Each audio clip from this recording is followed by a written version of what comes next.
Good evening. Welcome to the Charleston Library Society. I'm Ann Cleveland, the Executive Director. Is there anybody who has not been here before? One, two. All right, we're making progress. And as soon as the two of you join the Library Society, we will have done our job for the year. Tonight is special. Well, all of our nights are special, of course, but this is very special. This is the third time that David Rubenstein is talking to the Library Society audience. Thanks to Ken Tidwell, who called me after we'd had a speaker who attracted a large audience, and he said, Ann, you know, my CEO has written a book too. And I said, oh,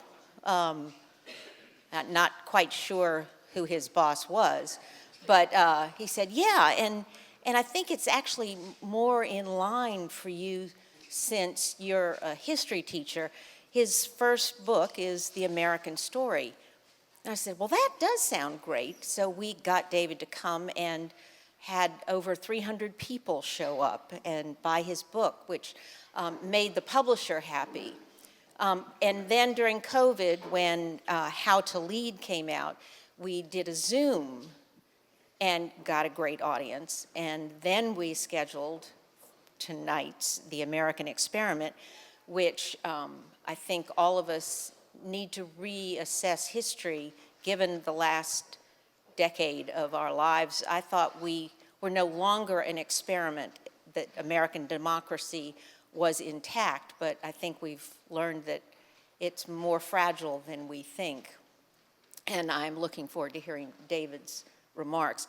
I think that I need to come up with either a jacket or a smoking jacket, you know, because Saturday Night Live, once you've hosted Saturday Night Live after a couple of times, they have, you know, they have a jacket or a smoking jacket or something that shows that they have been so popular that they have come back more and more times.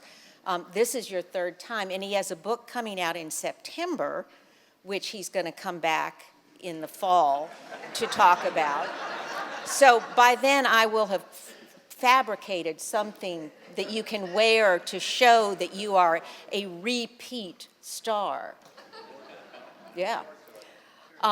In trying to decide who would be a great interlocutor to carry on a conversation with the famous David Rubenstein, I called a friend, Buddy Morgan, who I think is brilliant, brings out the best in people, and is a remarkable entrepreneur on his own.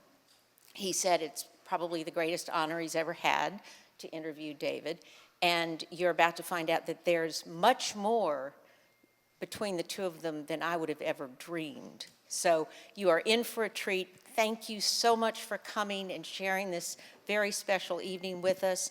And again, if you're not a member, those two people, you will become a member after tonight. Thank you.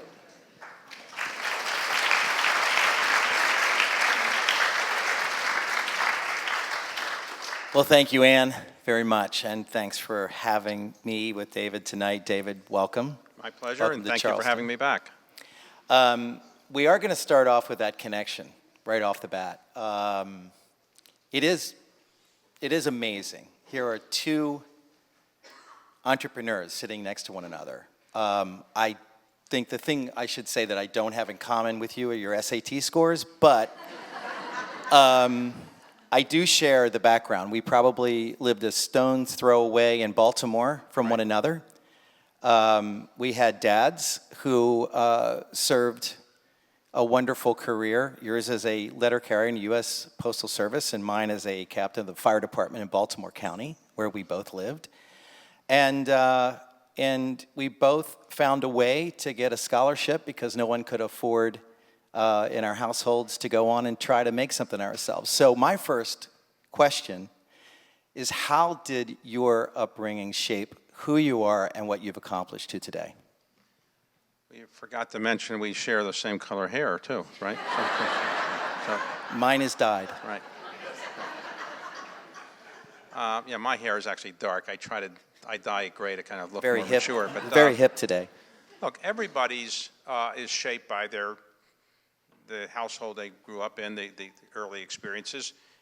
Every one of you, like both of us, had childhood experiences that you remember for the rest of your life. Some are good, some are not as good. People ask me all the time, well, your father wasn't wealthy. Was that a problem? Well, you don't know anything different. You don't know what it's like to be really wealthy. You grow up in the circumstances you grew up in. You and I grew up in very modest houses, 800, 900 square foot houses.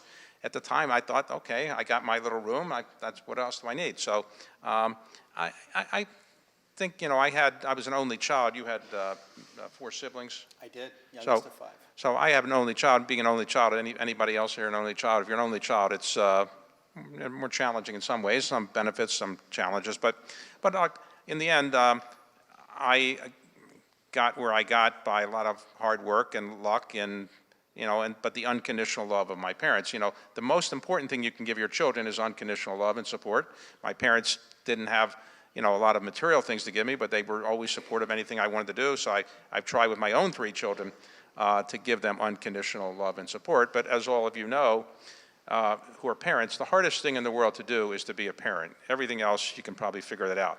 Being a parent and raising healthy and happy children, that's the biggest challenge in life. And if you have a fair amount of money, it's even more difficult because, as we all know, if you have a fair amount of money, you can spoil your kids, ruin them, and you may not realize at the time they're not going to be quite as driven as you and I were because we had no money to fall back on. So in the end, I'm shaped by my parents, and my greatest pleasure in life, probably now, other than my children's accomplishments, is my parents lived to see that I was successful because they didn't know what I was going to turn out to be. And so when my mother would go to some place and people would come up to me and say, thanks for what your son is doing for the country, it makes you feel good. And my mother lived to see it, and my father did too. So just as your parents, so no doubt, were proud to see what you achieved. And I don't know if the SATs, I'm assuming we're 1,000 points apart, but I'm going to go. SAT scores are overrated, believe me. I know. I'm really aging myself. I've hired today. a lot of 800 SAT people, and I've fired a lot of 800 SAT people. Being on the board of a few colleges now. Right. Well, as a philanthropist, as a very successful business leader, as a political advisor, as a author of your 3rd and about to be 4th New York Times bestseller, The American Experience, Dialogue of a Dream. Harvard professor George Santayana said, those who cannot remember the past are condemned to repeat it. We had some riots in Charleston, and from race riots to a pandemic, what can we learn from the history seemingly unsolvable problems at the time that would help us in the future? Well, George Santayana was a Spanish philosopher who taught at Harvard for a while, and he articulated in a very succinct way the basic principle of why you study history. Those who forget history are condemned to relive it. And essentially, the theory of studying of history is if you learn from the mistakes of the past or the good things of the past, you can do better. So if you learn what the mistakes were in the past, you can theoretically correct them. If you learn the good things from the past, you can maybe perpetuate them and do them again better. So as from the time, all of you may remember, some of you are not as old as me, but you remember Sputnik in the late 1950s. We all of a sudden, this little basketball-sized satellite was circulating around the globe. We thought we were way behind the Russians in space and technology, so we began an incredible effort to learn more science and technology and have our children learn science and technology and math and engineering, and which is a good thing, but we kind of pushed history and civics to the side, and now as we're obsessed with China, we are doing the same thing. So people don't really study history that much anymore, and we don't teach people history that much anymore, but the theory is that if you really, really want to make life better for people, make sure people know something about the history and something about the background. Now, Charleston's obviously a place where history's been made for hundreds and hundreds of years. I came down here to do a PBS series not long ago, and be on next year, about the Gadsden Flag and Gadsden Wharf and so forth. And when you study the history of Charleston, Charleston's been right in the middle of a lot of the major crises in our country, racial crises particularly, and the Civil War, which is our biggest crisis. So I really encourage people to study history and learn more about it, and particularly our government. And one thing I said in the book, and I think I may have said it before, but for those who weren't here before, to become a citizen in this country is a great privilege. And people come from all over the world to become United States residents and citizens. We have 47 million people in this country who came from another country. No other country in the world has as many people in that country, including China or India, who came from another country. 47 million people came here, are immigrants, and we have another 40 million who are the children of immigrants. Why do people come here? Because we're the land of opportunity, the American dream, all the things we know about. But to become a citizen, not just a resident, you have to take a citizenship test. In the early days of our country, anybody could show up. You just show up. There were no papers, no passports, no visas, nothing. And you showed up, people said, fine, we're just here.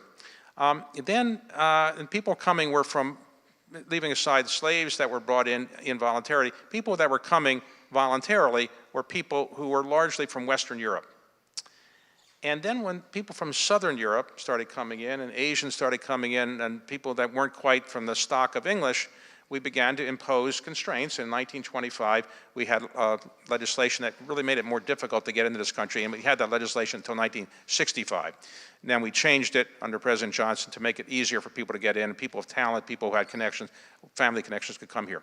If you come here now as a resident, and you want to be a citizen, you have to stay here for 5 years, and take a citizenship test. The citizenship test consists of 100 potential questions. And you were asked 10 of those 100 potential. You study for the 100, and you ask you 10. If you're 65 or older, they'll tell you exactly which 10 they're going to ask you, just to make sure you pass. Well, 91% of the people who take this test pass. And we have about 800,000 people a year who become citizens. And if any of you have ever been to a citizenship swearing-in ceremony, it's one of the most emotional things in the world. You see these people who have struggled to be American citizens. They're crying, their children are crying, their parents are crying.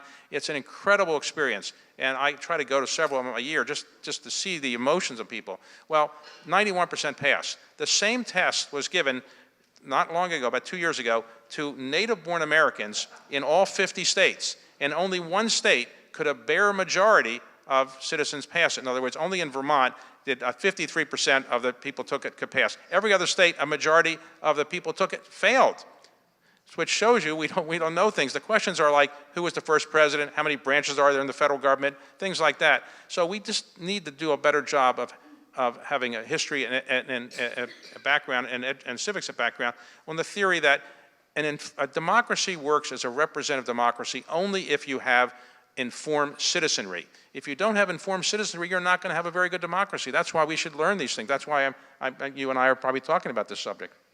Well, that's a good segue. I'm going to ask you about education. As Duke grad, University of Chicago Law, spent many hours curiously exploring the questions and answers that live people's lives, frankly. I've had a few weeks to study your life and your accomplishments, and it's inspiring. You put one foot in front of the other, and oftentimes to better other people's lives. But in an era of AI and machine learning, where we are, how do you see the role of education going forward in this country? And you've talked about the uneducated white male. Well, okay. AI is changing our lives, and every day we're dealing with some process that is AI driven, but that's separate from education. The most important thing you can, other than health, you can give your children and yourself is an education.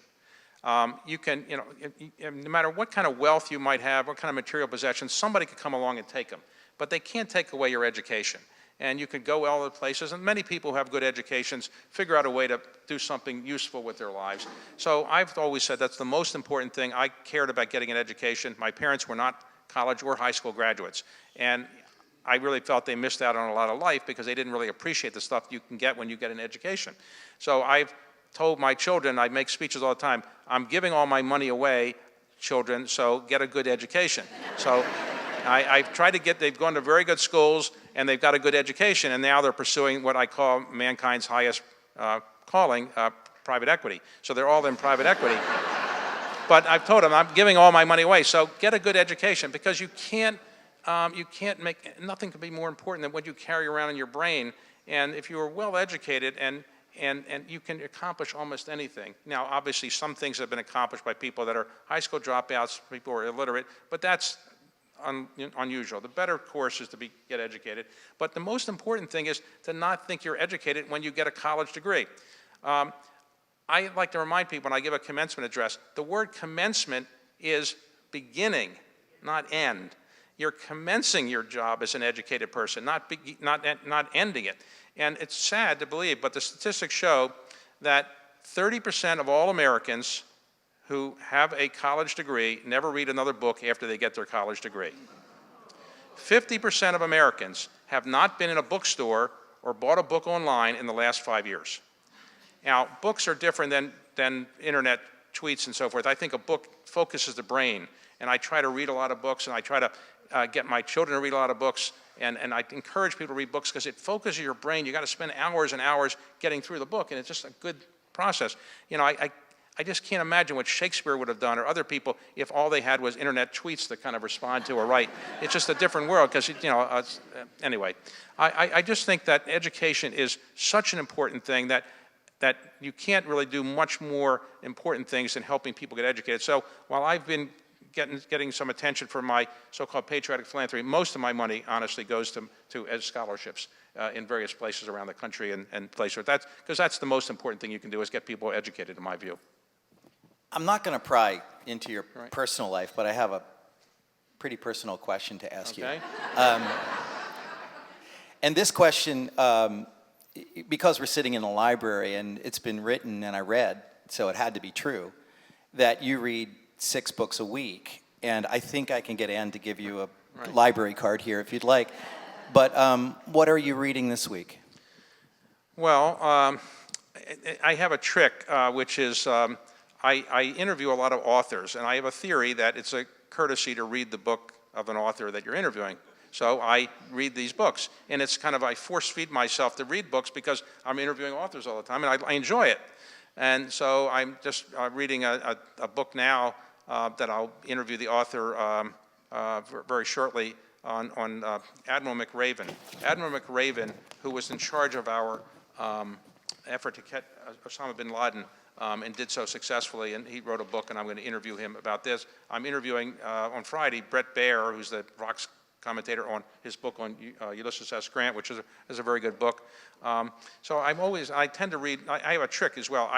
I'm not very good at novels. So there's a person in my firm who's a great admiral, Admiral Stavridis. Some of you may have heard of him. He's on TV a lot. He's in my firm, an advisor to my firm and a friend of mine. He wrote a novel called 2034, a really interesting thing about how the Chinese and the Indians are going to overtake us technologically and so forth.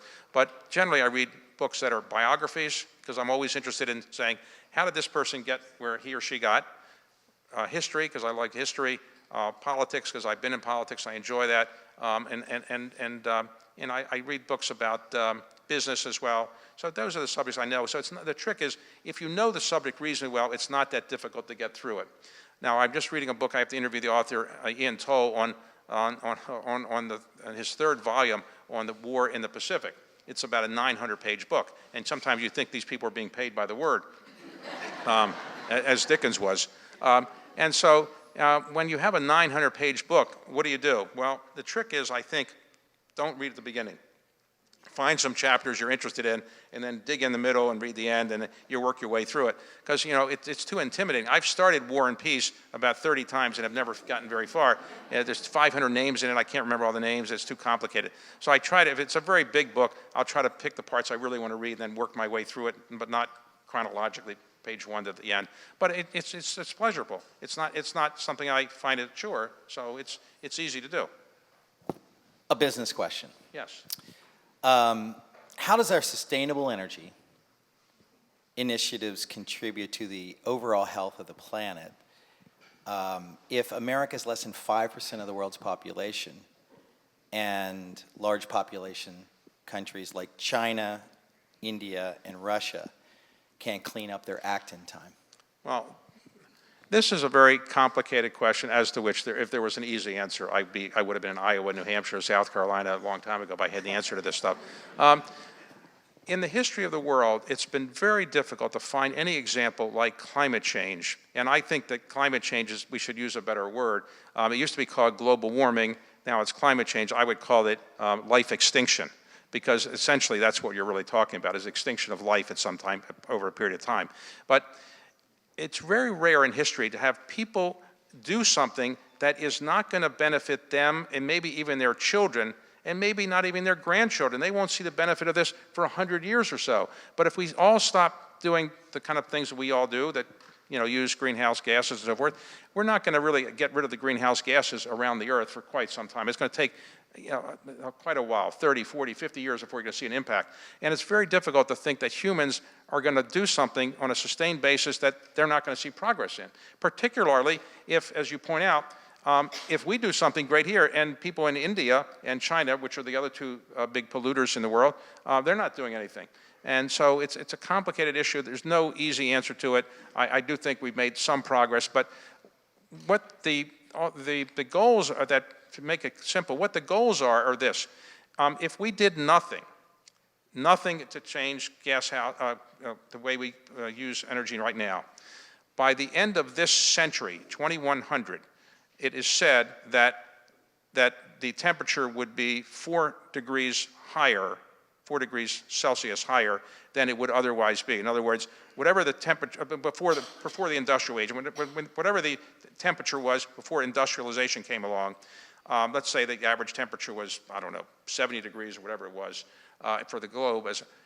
If we do nothing, by the year 2100, that temperature would rise by 4 degrees Celsius, which is probably unsustainable for life on a basis. So all what we're trying to do through Glasgow and Paris is to make the increase about 1.5 degrees Celsius by the end of 2100. And we're making modest progress in that direction. And today, probably we're going to get somewhere between 2 and 3 degrees Celsius unless we really do much more than we're doing. The things that were agreed to, or if agree is the right word, in Glasgow, aren't going to have a big impact, in part because there was an exception for coal, essentially, and coal is still going to be available. So no easy answer. I wish I could solve that problem. It's not a problem that I work on, and the reason is this. My philanthropy standards are: find something that I can start that nobody else is starting. 2, find something that can't be finished unless I get involved and help finish it. 3, something I'm going to be intellectually involved with and want to stay involved with rather than just write a check. And 4, I'm going to see progress in my lifetime. And in global climate change or life extinction is a great problem. I don't have enough money, time, resources, whatever, to solve that problem. I'll let Bill Gates and others try to deal with it. So I'm focused on other things. But it's a serious problem that all of our great-great-great-great-grandchildren are going to suffer from if we don't get our act together. And the world has to do it together. The U.S. is not going to, we're 5% of the world's population. Maybe the world's gases, we're a higher percentage of that. We are, I guess, the second biggest polluter in the world after China. My Barbara Walters question. Okay. I'm going to get into the David Rubenstein time machine, and we're going to go back in time. You've interviewed the most amazing people in our lifetime, and I'm sure there's many more to come, and your book reflects that, and it's a reflection of those interviews. Where would we go? Who would we interview? And what would be your first question? Well, the interview concept, as I can figure it out, as a form of entertainment and education, but entertainment, really started probably in The Tonight Show. Some of you may be old enough to remember there was Johnny Carson. Before him, there was Jack Parr. And before him, there was Steve Allen in the early 1950s. And they used to do interviews, and it was entertaining. That hadn't been done before on television. Meet the Press was there as well, but not quite for entertainment purposes, let's say. And then maybe there were some other shows a little bit before, but not much. 100 years ago, 200 years ago, 300 years ago, people weren't doing interviews. So we don't have any interviews of Abraham Lincoln, George Washington, There's no interviews of these people, no interviews of Michelangelo, no interviews of Leonardo, no interviews of Shakespeare. So it would be fun to go back and say, and I've thought of writing a book, obviously imaginary, what would the questions be I would ask these people. So, I'd say to William Shakespeare, did you really write these plays? I mean, really, come on. No one person could have written all this. Or to Henry VIII, why didn't you just get a prenup with your wives as opposed to chopping their heads off? Or to Cleopatra, who was a better lover, Julius Caesar or Mark Antony? Let us know. So, it'd be fun to do that. Now, of the people that are alive, I'd love to interview the Pope, and people claim, I get a lot of people telling me they're going to get me an interview with the Pope. They also seem to be asking for contributions for various organizations that they say are close to the Pope. I don't know if I'm going to get an interview with the Pope, but he doesn't do a lot of interviews probably with somebody named Rubenstein, I don't know. But, or I'd like to interview, I'd like to interview the Queen, but Queen Elizabeth, she's never done an interview that I know of. She's probably not going to give me an interview either. I have interviewed a lot of presidents and so forth, and but look, the trick to doing an interview is doing it well, and you're obviously very good at it as well, is what you want to do is, and in my case, I prepare for them, read a lot, so forth, is to listen to what the person's saying, play off what the person says, try to make it a conversation, and in my case, I try to use some humor from time to time to kind of break the ice from time to time, but also let people talk about what they want to talk about, and I've been surprised that people seem to like it. I'd like your opinion as a media person on the echo chamber of branded news in the United States. I'd like to know your opinion as someone who spent a lot of time in the White House, to someone who has been in a lot of boardrooms, to someone who has given and helped an awful lot of people and lifted them up. From that perspective, what does this echo chamber, either side that you're on narrative, do to our country? Well, the country has changed dramatically. When I worked in the White House in 1977 and 1981, the evening news shows were 15 minutes, so you watch Huntley and Brinkley, or the ABC News equivalent with then, or Walter Cronkite, and then you only cared about what was on the front page of the New York Times or the Washington Post the next day. We didn't have really, you weren't satellites so much, and obviously there's no social media, there was no internet, no Google searches, nothing. It was completely different. Today, it's a very difficult environment to work in the White House because every second something is happening on social media. You have to respond instantly. And it's a difficult job to do because in the old days, the presidents would gear up for what was going to be in the morning newspaper the next day, and you maybe give an interview to the New York Times or the Washington Post, or you give an interview to Walter Cronkite. Now, everybody wants an interview. Everybody's an expert. Everybody is commenting, and there's no secrets. Everybody knows everything. And so there's an echo chamber where if you say something and you make a mistake, it can go around the world in literally 10 seconds, and everybody knows something and you got to correct it. It's much more difficult than it used to be. And I think social media has its benefits, but it's a real challenge in terms of Congress. For example, in Congress right now, let's say from my first book, I have this program where I interview people in front of members of Congress, and the members like it, but it's a sad situation because members of Congress who are Democrats and Republicans rarely socialize anymore. It's not considered great to socialize somebody from the opposite party. They don't really have a lot of meetings with each other, and the social media is watching everything they do. And also the obsession with raising money is staggering now, much more than it ever used to be. And the reason is this: if you raise money, you have money to campaign with, and campaigns basically are 90% media buys and so forth, so that's very expensive. Secondly, if you have a lot of money, you can thwart somebody from running against you. You have a big cash account in your bank account, people know about it, they might not run against you. Third, you can use money to buy chairmanships. In other words, it used to be everything was seniority, but now in Congress, it's not seniority who's going to be a subcommittee chair or committee chair, and if you give campaign contributions to the right people who are in your House or in the Senate, it might be helpful. And last, you can keep the money. It used to be the case that you couldn't keep the money, but now you can keep the money. You have to use it for political purposes. But if you lose an election and you have $30 million in your bank account that you didn't spend in the campaign, Maybe that's why you lost, because you have 30 million in the campaign, like bank account. But you can keep it and you can use it for political purposes. So people are raising money all the time, and it's bizarre. You get members of Congress spending half their time raising money if they're House members, and then 85 members of the House live in their offices because they can't afford a separate apartment in Washington. So, we have people are not highly paid in many cases. They're not wealthy. They're obviously wealthy members, but many younger members are not wealthy, and they're very dependent on raising money. And the money comes if you're very appealing to the left side of the Democratic Party or the right side of the Republican Party. And there's nobody in the center that kind of raises money easily by being in the center. So there's a big echo chamber. Nobody is happy. The interesting thing is when I talk to members of Congress who leave Congress, they are thrilled they're gone. They can't be happier. They don't have to deal with the craziness of political life. But members of Congress, when they're there, they're deathly afraid they're going to lose an election. And once they lose an election, they're happy. It's just strange that they're happy they're out, but they're afraid they're going to be out. It's just kind of a strange phenomenon. The latest book, The American Experiment, you talk about the dream in the headlines. And my question is the dream in jeopardy? Well, we're referring to there the American dream. Now, the American dream is a phrase that was invented by an author in 1936, and it was designed to connote that in this country, when you work hard, merit will out, and you will be able to rise up and overcome the birth status you might have had.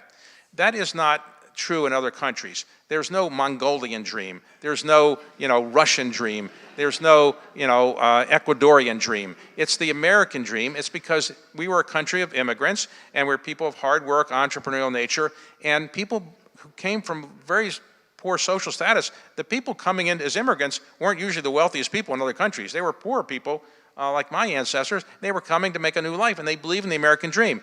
And today, you and I are examples of the American dream. We came from modest circumstances, worked our way up. Maybe you could say merit, maybe you could say not merit, but maybe a lot of luck. But today, sadly, a lot of people in the United States don't believe in the American dream anymore. People in the social underclass, the people illiterate, people have crime problems, people have drug problems, they don't really believe they're going to be able to work hard and overcome their status and rise up. But the people that do believe in the American dream are ironically the people that are the 800,000 every year coming in as citizens, or people who immigrate even if they don't become citizens. The people overseas believe in the American dream. So I think it's alive, but it's alive more for people outside the United States or people who have immigrated to the United States and a lot of people who are born in the United States.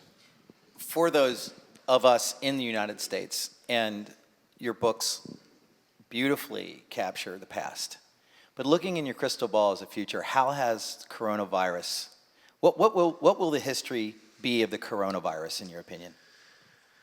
Well, we weren't prepared for it, obviously. We'd had viruses before, but nothing quite like this. There was the 1918 so-called Spanish flu, which had nothing to do with Spain. It was called the Spanish flu because Spain was one of the few countries that didn't have censorship, so people were writing about it in Spain. In other countries, there were censorships, they weren't allowed to write about it. When we had the Spanish flu here, so-called, nobody ever talked about it publicly. President Wilson never talked about it publicly, though he ultimately got it. And it was thought to be, we were in World War I, it was thought to be bad for our troops and bad morale if we pointed out how many people were dying. And the world probably lost 50 million people as a result of it. And interestingly, in those days, the Spanish flu, while it wasn't publicized and government officials never talked about it, there were doctors would tell you, and epidemiologists, there were three things to do to deal with it. One, wear masks. Two, wash your hands. Three, socially distance. Those were the three things. I don't know what happened 100 years later, but those are the same things. And no vaccine was ever developed for the Spanish flu. Even today, no vaccine exists for that strain of virus. When we got it this time, we were more sophisticated and we got lucky in one respect. A vaccine normally takes 4 to 7 years. The polio vaccine took about, I think, 7 years to develop. And the Sabin vaccine and the Salk vaccine, about 7 years. The quickest any vaccine ever been developed was 4 years. One for mumps and I think for Ebola, 4 years. But we had developed this, the people that developed this one in about 11 months. And it could have been sooner had the Chinese given us the DNA earlier. So we developed this thing. Had we not had this vaccine, we've lost 800,000 Americans so far. We'd have lost a lot more.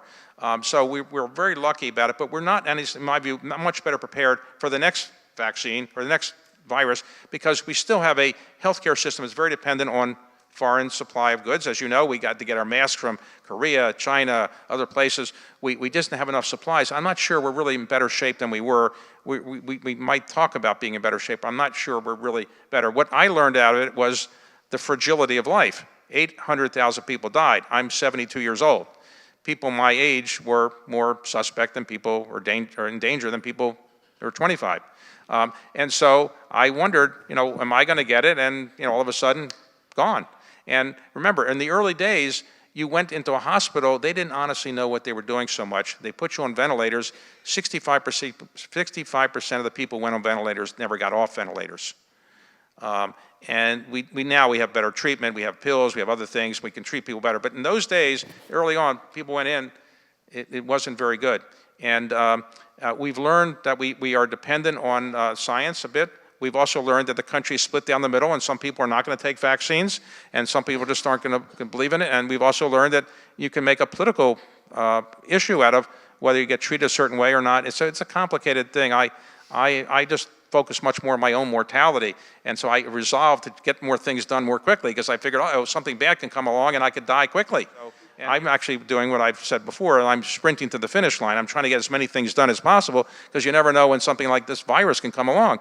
And even today, you've all heard of Joe DiMaggio's baseball record, 56 straight games he got hits. That was a baseball record. I think for 56 days in a row, maybe 57, I've been tested. I am triple vaccinated, like many people here. Probably I got my vaccination cards. I carried everywhere because everybody's asking me for my vaccination cards. I have my vaccination cards in here, and I get tested almost every day for some event. And so like for 56 days in a row, I think I've been tested. But one day something bad could happen, and a strain can happen, a new strain. So I'm very worried about it. I don't know our country's learned that much from it, and I think it's divided our country because of the people that want to be vaccinated, people that don't want to be vaccinated. It's been a big challenge. Business leaders from Facebook and Microsoft over the years have been attending regular Capitol Hill hearings. And the questions are sometimes very difficult to hear, and it is being broadcast around the world. And these are, as you know, businesses that touch many lives and have no borders. And the darlings of the corporate industry, whether that was Lee Iacocca or Jack Welch in its day, are no longer. And you have spoken about how mega wealth and these entrepreneurs have changed in history. Can you reflect on that today and what's going on? What the heck is going on? Well, normally, a few people got extremely wealthy, the Rockefellers or the Mellons, a few small part of society, and towards the end of their life, they would set up a foundation and somebody else would give away the money. Now you have people becoming extremely wealthy in their 30s and 40s, and they aren't setting up foundations, they're giving it away themselves, they're actually actively involved in doing it. It's a different phenomenon than the old days when you set up the Rockefeller Foundation, the Ford Foundation, or even now the Gates Foundation. I'm surprised about it is this: how many people here can remember living without a Google search, a smartphone, Facebook? These things are like 20 years old, 25 years old, but many of us grew up without these things, and we actually had a reasonable life. But now, if I were to tell you, you can't do a Google search, you can't use Facebook or any equivalent of Facebook, you can't use a smartphone, you can't use the internet, you would say, well, I might as well die. What else can I do? I don't have any of the things. But the amazing thing is that the antitrust laws really didn't quite deal with these kind of enterprises, because very often the antitrust laws were designed for people to not be able to gouge you on price. But many of these services are free. So Google is more or less free. There's advertising there, but you're not paying anything for the Google search or other kinds of things. Facebook is free. You're not paying anything for it. And so the antitrust laws weren't really applicable, or they weren't applied. And so the result is you've got about 5 or 6 technology companies that are so much more powerful than any companies we ever had in our country's history before. So think about the market capitalizations are staggering. They have 3 companies that are more or less worth $2 trillion. I'd say Microsoft, Apple, Facebook, and Google, more or less close to $2 trillion. And then, not to mention Tesla. And so these companies are staggeringly powerful. The people that built them are staggeringly wealthy. I mean, when I was growing up, there might have been one billionaire in the United States. Now you have, Elon Musk is worth, just named Time Man of the Year, he's worth $300 billion. I mean, how can you spend this kind of money? And the poor guys are only worth $200 billion or $100 billion. It's just hard to believe. I think that the impact on our society is staggering. The good thing about it for our country to some extent is this. The technologies that are driving the world are American technologies today. So if you go anywhere in the world, they're just like you. They're using Facebook, Google, Apple products, Microsoft products, Netflix, and so forth. They're not using Chinese products. The Chinese equivalent, Baidu, Alibaba, or Tencent, or companies like that, are leaving aside TikTok for a moment. They're really not dominant around the world. They're dominant in China, and the American companies are not dominant in China because they haven't been allowed to pursue things there. So are we better off to have these gigantic technology companies that are so powerful in the United States, but also around the world, or are we better off not to let them be so powerful and therefore let the Chinese take these technologies? There's a race between America and China to lead the world in technology in the next 10, 20, and 30 years. China wants to be the leading country in the world producing semiconductors and artificial intelligence, on quantum computing, on all kinds of other life sciences in operations and things. And their technology will ultimately be the technology around the world if our technology companies are not allowed to compete and be around the world. So it's going to be a race to see who really dominates the world's technology. And I guess if we were to hamper our existing big tech companies, they probably wouldn't be able to lead that race, but it's clear they have much more impact on our life than, try going through a day without using any of the things I just mentioned, and you'll kind of feel like you're naked or you're starving or something.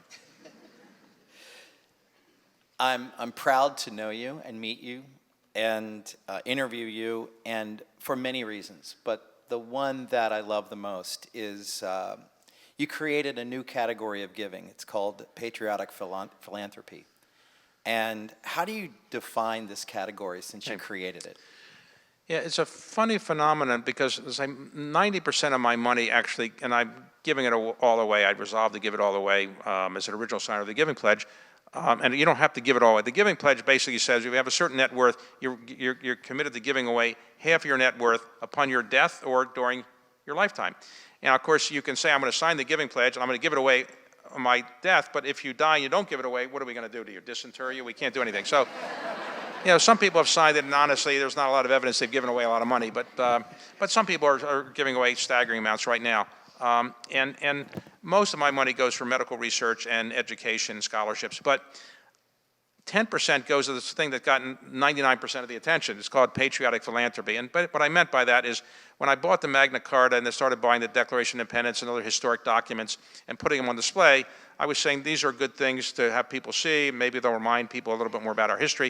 And then when I started fixing up the Washington Monument or Monticello, Montpelier, Mount Vernon, the Custis Lee Mansion, things like that, I was doing that so people would go to visit these sites and learn more about American history and see these documents and learn more about American history. So the real purpose is to kind of get people to learn more about the good and the bad of American history. And therefore, that's what I'm trying to do is because if we can all look at what's in the Declaration of Independence or the Emancipation Proclamation, we can learn the words without having to go to visit a document or see the original. You can just look it online. But still, the human brain is not yet evolved to the point where seeing something online is the same experience as going to visit the Magna Carta. When you go to visit it, you're going to prepare for it, you're going to get a curator there to tell you about it, and afterwards you might read more about it, so you'll probably learn more. So that's what I'm trying to do, is just educate people about the history and heritage of our country, and that's what I've called patriotic philanthropy, which I encourage other people to do, and more people are trying to do it. Back to capitalism. Yes. What is the business deal, and I would say at Carlyle, that got away? How many hours do I have? How many days do I have?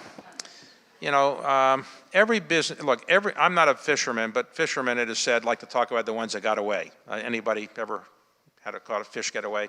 Of course, when I go fishing, a few times I've gone fishing, they always say, this is the one day that there's no fish biting. It's never happened before, but okay, so I've given up fishing. But so none of my fish ever got away because I never got close to catching anything.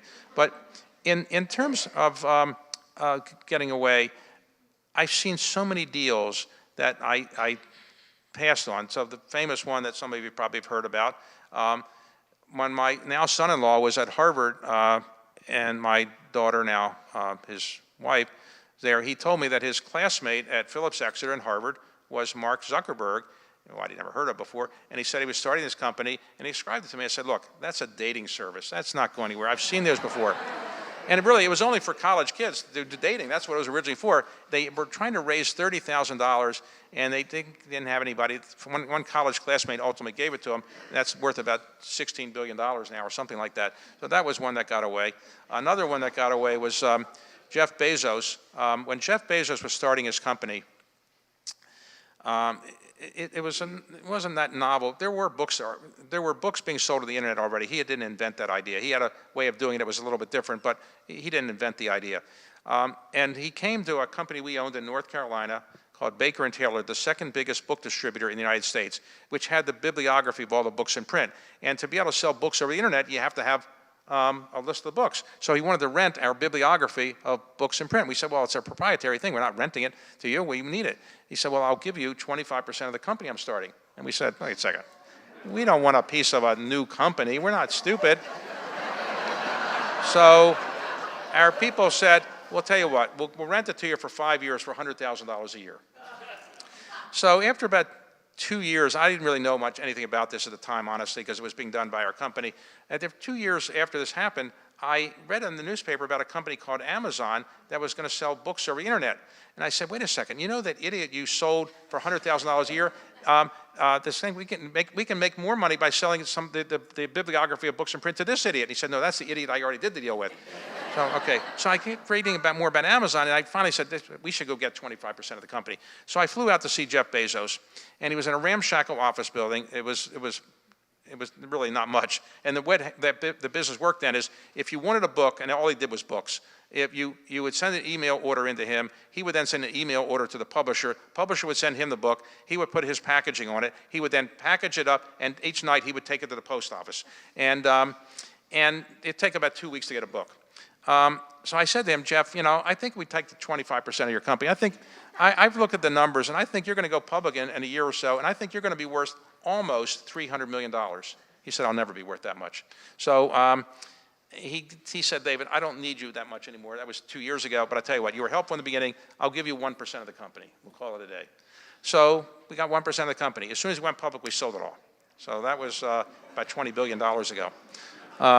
So another guy shows up at my office one time, a long, scraggly hair guy in jeans and sandals with a businessman who was a serious CEO and the former CEO of Silicon Graphics. And he said, this guy here has invented a way to navigate the internet. And I said, well, what is the internet and why would I want to navigate it? He said, no, this is Netscape. It's going to be a new company, and we're going to start it, and we want to do it at a $50 million valuation. So we said, look, we're not idiots here. You have no revenue. You have no anything, and you want us to value your company at $50 million? That's ridiculous. We're not stupid. So he went away. It's called Netscape, and they sold it to AOL for $4.5 billion. So I missed a lot of them, and one I missed recently was the biggest. It was my fault. There was a friend of mine called me up and said, there's a company starting an electric truck business, electric trucks, and it's in Detroit, I think it is, and send your people out there. It's really good. You can invest in the ground floor. I'm investing in this wealthy friend of mine said. So I sent a guy out there, and the guy said, look, they have no revenue, and they're still just modeling it. It's a company called Rivian. And so later, they came back to me about 2 years later and said, now you can invest again. It's at a $12 billion valuation, and you have no revenue still. I said, look, I'm not stupid. $12 billion revenue, and the $12 billion valuation for a company has no revenue. I'm not ridiculous. So I passed on it. It's now worth $150 billion. So I've missed a lot of these things, but you make some that work, and I just who would have anticipated these things? In the old days, you just wouldn't see these things going to the sky high so quickly. I missed a lot of deals. I have a business follow-up question then, okay, that might make us all feel better. What is your favorite deal that you did do that turned out really well? And I think of Warren Buffett and See's Candies. Well, starting the firm and taking it public at the time, people didn't think a firm like ours could be based in Washington, and we ultimately built a large firm, and that was good. I'll tell you one deal we did recently. Somebody came to us into the company called Zoom Info, and it has nothing to do with Zoom, nothing to do with Zoom. It's a separate company, had a different name called Zoom Info. And we took a stake in it, and it went up about 15 times since we did. But we think it was so popular because we think people think it's Zoom. And they buy the stock because they think it's Zoom, and it has nothing to do with Zoom. But, you never know. I have a family office now because I have Bill Carlisle, but I had what I call family office envy. People came up on me all the time, friends of mine, and said, well, David, do you have a family office? Well, I don't have a family office. Well, why don't you have one? So finally I started one so I would be able to say, yes, I have one. And so now I do venture deals and things that Carla doesn't quite do. And I see a lot of venture deals and growth capital deals, and you never know which thing is going to take off. I've invested in some things that service the crypto industry, which I think is not going away, or things that are doing things in space. But I did miss one in space recently because I had a chance to invest in SpaceX. But the deal was at $44 billion valuation. It's $44 billion. So I said to the guy, bring it to me. Look, I'm not an idiot. It's worth $44 billion valuation. I said, hell no, I'm not doing that. It's embarrassing. It's today worth $100 billion, and it's probably going to be worth, friends of mine who know it think it's going to be worth more than Tesla. It'll be worth $2 trillion at some point, so I missed that one. But, you can't get them all. Back to your book. Yes. And I love the collection of people that are in this current book, and Right. certainly the other two. You have a book coming out in the fall. Can you reveal What it's anything about the book? But was there anything that you couldn't fit into this book that made sure. you do a fourth? I did 80 interviews for this book. And the book is about what it means to be an American and what it's unique about America versus other countries. And I take us through the rhetoric of the Founding Fathers. We hold these truths to be self-evident, all men are created equal, and how we've tried to live up to that rhetoric, but obviously we haven't lived up to it completely, and the struggles that various people have had. And then some interviews with people that are, talk about certain important things. Sonia Sotomayor about civic education, or Madeleine Albright about what it's like to be an immigrant, things like that. And, so it's a book about what it means to be an American, and I think it has some appeal to people, but I decided to do something different. But, people have come up to me about this book that I just came out with and said, well, David, I did an interview with you for the book, and I just went through the book, and I'm not in the book. And there are a lot of famous people. So I would say, well, like the publisher really, they made the decision. So I did 80 interviews, and I only have like 35 interviews, so I have to blame it on the publisher. But one thing that happened was there's an interview in the book that I had in the last version of it, and when I was editing the book, the people who were doing the PR for it already put out that this person was be in the book. So the public relations people at Simon & Schuster put out that this person was going to be in the book. And so a lot of the people who've been interviewing me, they can't say, well, let's talk about this interview of this person. His name is Paul Simon. But the Paul Simon interview didn't actually get in the book because it got cut out at the end. So, so I know some people haven't really read the book because they're asking about the Paul Simon interview, and it's not really in the book. But anyway, okay. So. Another topic that's in the news, global supply chains are vast. Right. They're complex. They're interconnected. Right. And they're interdependent. How do we get this thing back on track? Well, let me explain what the problem is and was. It's still with us. When COVID came, a lot of people who were business people in the United States thought, okay, sales are going to go down, the stores are going to close and so forth, so they began to reduce their purchasing of things that were often from overseas. And then when it became apparent that actually people that had nothing better to do than buy things, they were caught, naked. So people were sitting at home buying stuff all the time on Amazon. They're just buying stuff. They had nothing else to do. They're sitting at home. So the supply chain was not ready for it because they thought it was going to be the other way.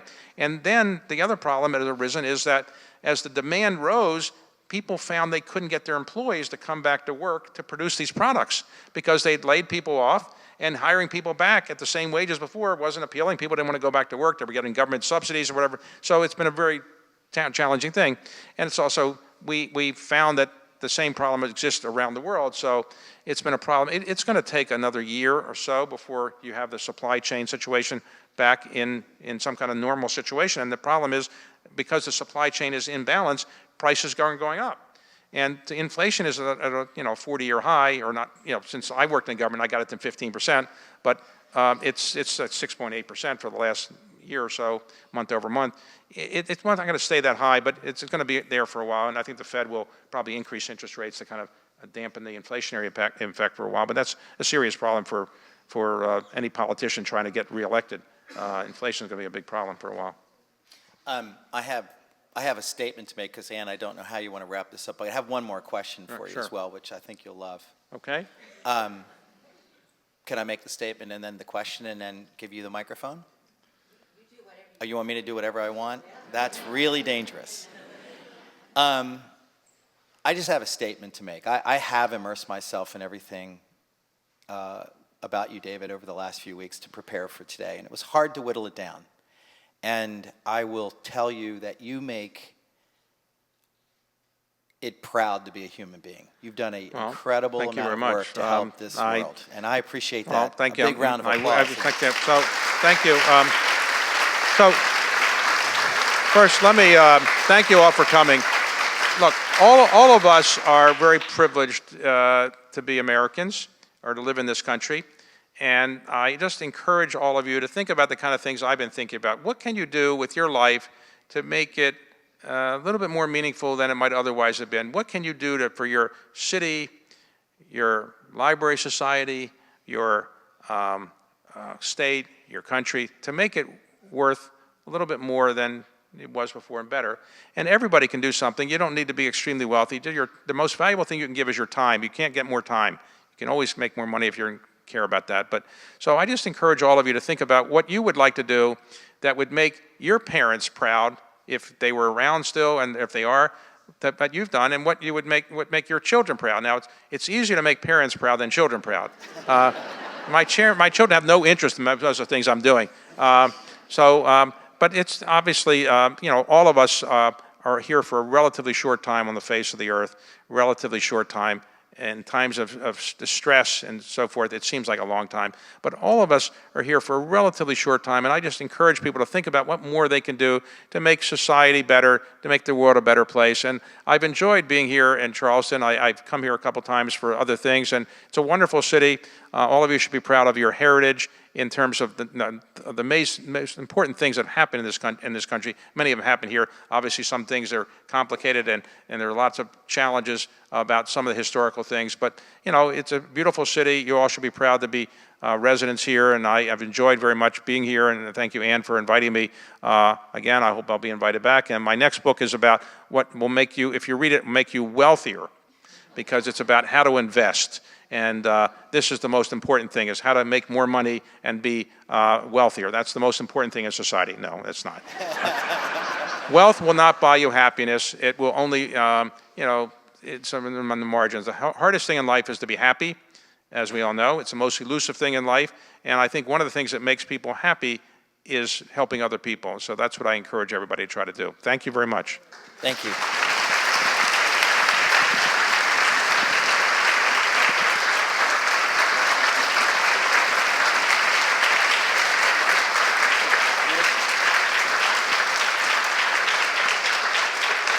David, before you leave, I want to assure you that in next week's mail, you will get your Library Society membership card. Thank you all so much for joining us tonight. It's been everything I had hoped it would be, and we will see him next fall for the investment book.